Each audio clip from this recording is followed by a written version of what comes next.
What's going on, guys? Reisshub back with another video, and in my last video I did about the FNCS prize pools, I kind of talked about the fact that console prize pool is no longer for FNCS and the lobbies are merged, and I kind of said that I thought that was good for the competitive scene.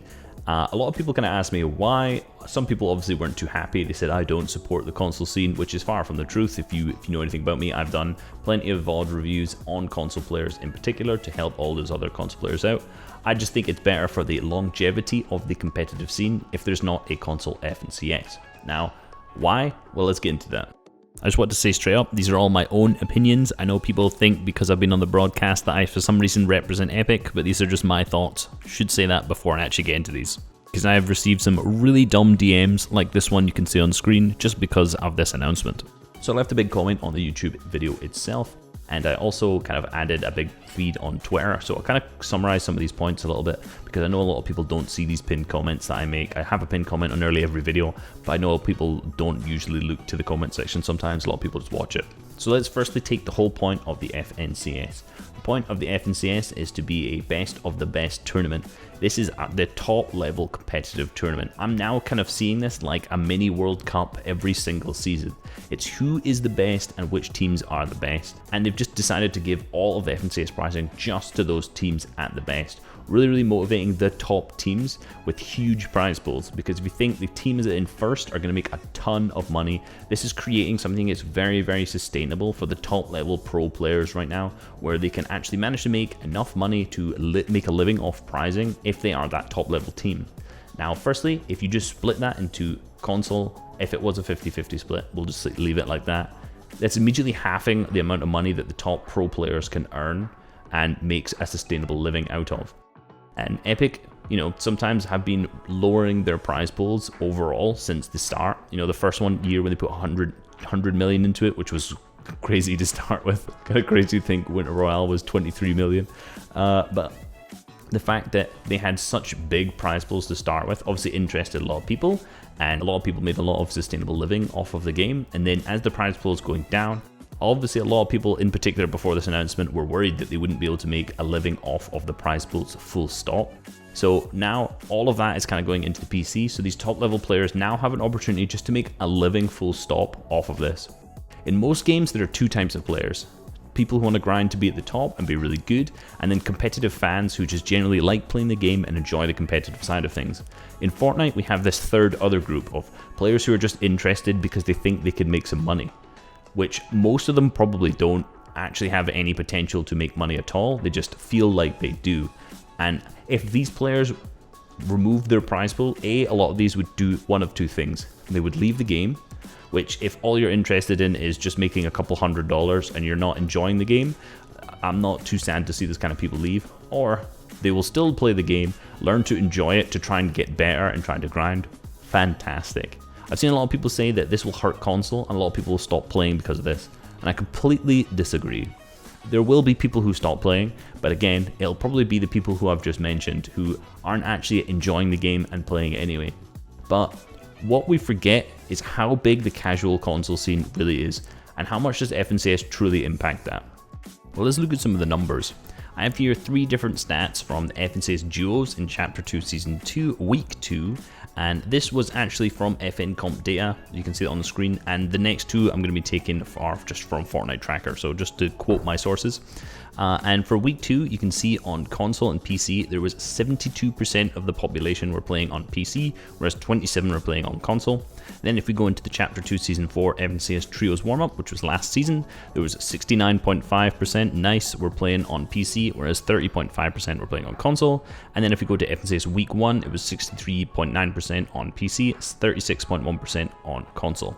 So for the Champions Entry Cups, there is clearly a larger amount of players playing on PC than they are on console, because a lot of console players can't even get to Champions Arena. Now let's contrast that to something that's not a Champions entry, that is actually from Contenders, whereas in EU there was 182,000 players playing a solo cash cup on PC in comparison to 388k on console/mobile.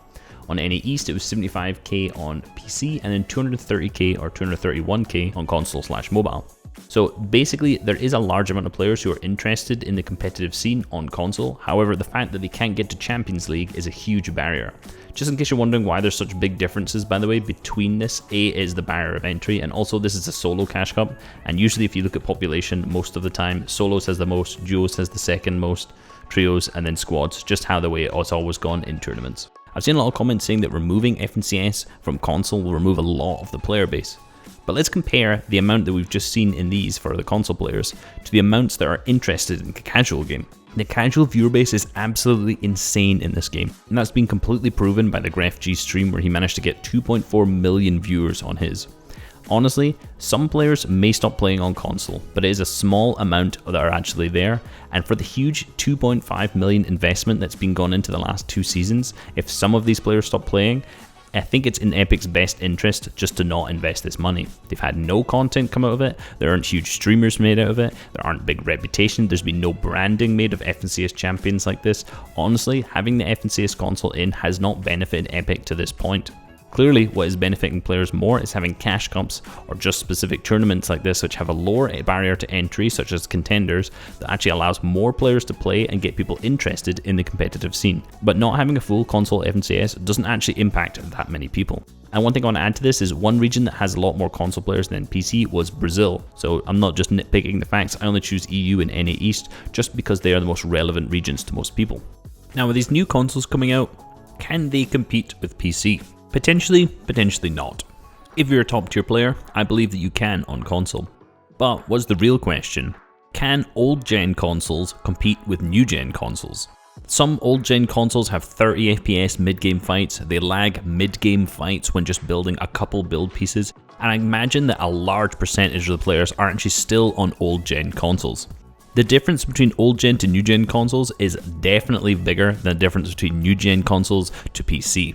You're capped at 120 frames, and obviously a lot of the times in endgame you'll probably get around 60 to 80 on these new gen consoles, whereas on a high-end, top-end PC, you'll still be getting around 100 to 140, obviously depends on your PC and specifications, and you have that capabilities of going to 240 Hz. You also don't have shadows on PC, and you don't have the input lag that console has. However, the input lag is considerably better on the 120 Hz in comparison to an old gen console. So who would be making money on these consoles? Well, it wouldn't be anyone sitting on an old Xbox or an old PlayStation 4 by any means, it would be players who are only on the new gen consoles, and potentially players who are on the higher frame rate mobile as well. With the stronger aim assist on console than there is on PC and still getting 120 frames, honestly there is not that big a difference between playing on the new gen consoles and playing on PC. The input lag is by far the biggest thing, so don't get me wrong, I'm not saying there's not a difference, but really, is there a big enough difference to warrant having an entire FNCS? There's also something that a huge amount of console players are completely forgetting, and that is that all of the prize pool goes into the finals, which I've already mentioned. However, a lot of players are used to it just being, if you get to heats, you're able to make money. Getting to heats was pretty easy. It's basically top 300 people around last time, and you can get on consistency. And a lot of console players got free money. You can place 200, 600, 400 in semis and make it through. Not someone, in my opinion, who has the skill level to actually make earnings, but a lot of players are annoyed because it's not free earnings. Remember, what Epic have done this time is put all that money into the finals, which means it's only the top 33 teams. So the majority of players who are on console who are looking to play this would not have made money regardless, even if it was still split, because it's only top 33. And the top 33, who were these people? The majority of them were people playing on PC who had just come back to console to make money because it was easier. Finally, if we have mixed lobbies and we have all of this prize pool only going into the finals, the final day, this really makes FNCS a tournament of what is the best. The best of the best are getting money from this big tournament here. And then if anyone else wants to make earnings, to give like a wider chance of people making earnings, there are other cash cups to do so. It's just not as heavy spread. Clearly this season Epic have made a stance where the more competitive the player, they are being rewarded much more than just the average kind of player who has a shot at making money. However, they've still given those players that opportunity to make money through the cash cups, solo cash cups and trio cash cups weekly, and also they have the LTM tournaments. I've not said specifically if they are kind of giving prizing to LTM tournaments at all. I think they may be unpriced, but either way, there are opportunities for this. There are going to be platform cups as well. So clearly Epic are taking a stance where the top tier players are going to be making more money, which is 100% more sustainable for the long term of the game. keeps pros interested, it keeps them making content about the game because they stay interested over and over again. On top of that, the population for console FNCS was not that large anyway for the huge amount of money that they're putting into it. Removing this will also wade out a lot of the players who are just interested in making a few $100s and really aren't fans of competitive. They just are there, they don't enjoy the game anyway. So one thing I'd like to add right at the end here is that I do hope that there are quite a lot of console specific tournaments only, because I do actually really enjoy watching them, and I do enjoy looking at the meta, analysing how it's different, and giving players more of an opportunity to get a taste of competitive before they come onto the big scene on PC. I hope I didn't miss anything here, and again, I know console players probably won't like this video at all because a lot of people are just upset that it's gone, but this is my true feelings, and I feel like for the long term of the game, it's so much better not to have this in it. Good that the top level players are being rewarded more just because they deserve it more. They are the better players, they're the best of the best. These guys need to make a living off of the game and their efforts should be rewarded. Random people on console who play the game reasonably well and get top 400 go into heats honestly don't deserve as much money as them because they just aren't at the same standard. Let's be real. Hope you guys enjoyed this video. I know some people won't. Peace.